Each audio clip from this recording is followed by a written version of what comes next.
Mu lukungaana lwa bannamawulire lwa bannakibiina kya DP lwe batuuza buli lwakubiri mwe basabidde ebitongole ebikuuma ddembe okukomya okulinyanga eggere mu nkungaana ze bannabyabufuzi ku ludda oluvuganya gavumenti kubanga balina eddembe okukungaana. Ate bogamba bakuba be batuvumirira nti twakola bubi. Nze ndowooza nti bandibadde batwegattako mu process ne tunyigiriza essayidi erowooza nti entesaganya yituufu. Naye bogamba oba gye bali basiiba be bagamba nti twakola tekiriyo kiri very useless. Nze ndowooza nti tomenya bridge kubanga ekyo ojja kwagala olutalo oyiseewo emmere naye oli ku ludda luno oyiseewo emmere. So nze ndowooza nti tulina omukisa ng'abantu abali mu opposition okusobola okuleeta proposals etulowooza ez'awamu. Ssaabawandiisi wa DP era nga mubaka omukiise mu Paalamenti ya East Africa Gerald Siranda asabye bannabyabufuzi abavuganya gavumenti okukoleranga awamu boogereziganye ne gavumenti okulaba ng'ekoma ku bakwatamundu abasusse we balina okukoma.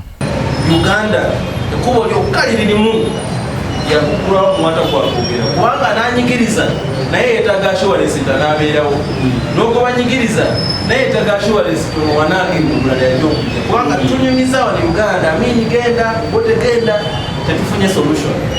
The only solution eri mu kuteekawo omwata gwakogera.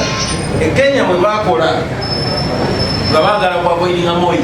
Mu ngeri y'emu Siranda wagidde olukiiko lw'eggwanga olukulu kye lwakoze olunaku lw'eggulo bwe lwajjemu minisita omubezi ow'ensonga z'ettaka n'amayumba Francis Namuganza Obwesige nti Paalamenti erina kukola nga bw'etyo okusobola okukuuma ekitiibwa kyayo.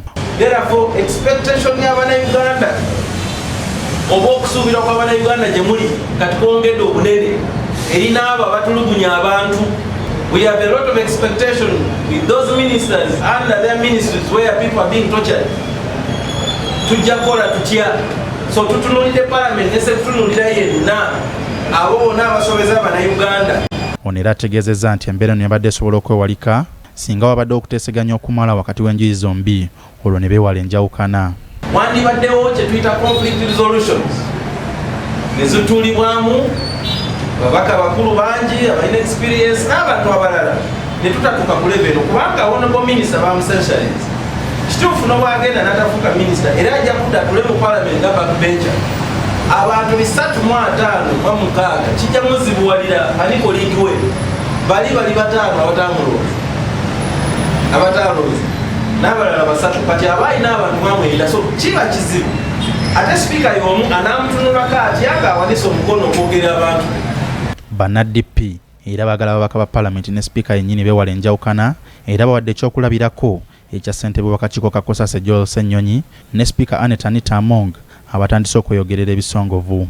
Okugamba ono nti komiti ripooti tezze nze ndowooza nti ojja mu bantu baffe ababulijjo oba oyongedde kuleeta mulimu gw'olina okukola ate kuwa bantu okukola tebalina kye bayinza kukola. Therefore okuteeka komiti ripooti order paper Honorable Ssennyonyi asobola okwengeginga sipiika mu komiti oba pate ye through the whip oba the leader of opposition oba omukulu wa pate ye asobola okubira sipiika kasimu. Abantu bangi abayinza okwengeginga sipiika tuleme okugalawo emiwaatwa ez'enteesaganya ez'okwengeginga. Sulaiman Sebugwawo, BBS Terefayina, Gambuze.